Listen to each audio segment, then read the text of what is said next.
Hi friends, Assalamualaikum. Welcome to ASHIKAS RECIPES. இன்னைக்கு நம்ம சேனல்ல கடம்பா கிரேவி தான் இன்னைக்கு நம்ம வந்துட்டு எப்படி பண்றோம்னு சொல்லிட்டு பார்க்க போறோம்.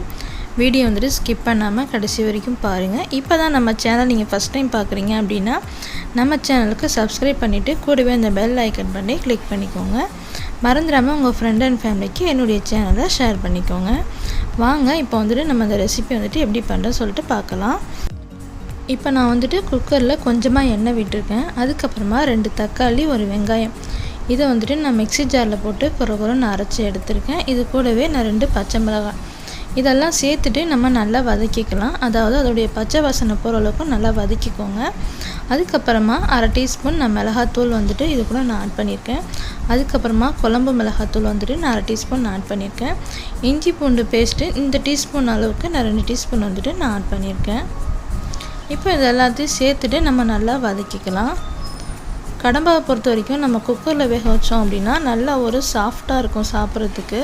நம்ம கடாயில வேக வச்சோம் அப்படினா ரொம்பவே வந்துட்டு டைம் எடுக்கும். குக்கர்ல வேக வைக்கும்போது நல்ல ஒரு சாஃப்ட்டாவும் நல்ல டேஸ்டியாவும் இருக்கும். கண்டிப்பா வந்துட்டு இதே போல நீங்க ஒரு முறை வந்துட்டு ட்ரை பண்ணி பாருங்க.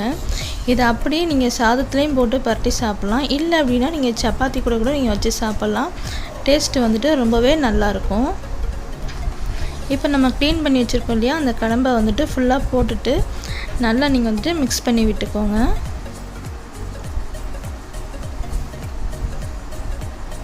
நல்லா எல்லா சைடும் மசாலா பர அளவுக்கு ஃபுல்லா நல்லா mix பண்ணி விட்டுக்கோங்க.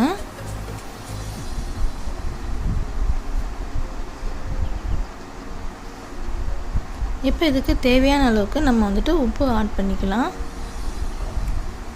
உப்பு சேர்த்துட்டு நல்லா mix பண்ணி விட்டுக்கோங்க.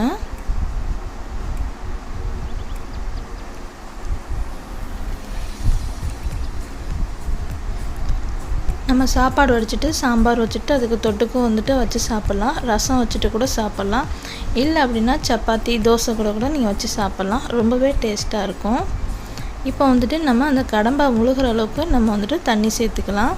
சேர்த்துட்டு நல்லா அதாவது நல்லா ஃபுல்லா எல்லாத்தையும் கலக்கி விட்டுக்கோங்க. அதுக்கு அப்புறமா குக்கர் மூடி போட்டுட்டு நம்ம ஒரு விசில் வந்துட்டு ஹைல வச்சு விட்டுட்டு மீடியம் ஃப்ளேம்லயே வச்சிட்டு நம்ம ஒரு விசில் விட்டோம் அப்படினா நமக்கு நல்ல ஒரு சாஃப்ட்டா நமக்கு கடம்பா கிரேவி வந்துட்டு நமக்கு ரெடி ஆயிரும். இப்போ அவ்வளவுதான் நம்ம வந்துட்டு ஒரு விசில் விட்டு நம்ம இறக்கியாச்சு. இப்போ பாருங்க எந்த அளவுக்கு நமக்கு ரெடி ஆயி வந்திருக்கு அப்படினு. இந்த ரெசிபி உங்களுக்கு பிடிச்சிருக்கு அப்படினா கண்டிப்பா என்னோட சேனலுக்கு வந்துட்டு Subscribe பண்ணிக்கோங்க. உங்க friend and familyக்கு என்னோட சேனலை ஷேர் பண்ணிக்கோங்க.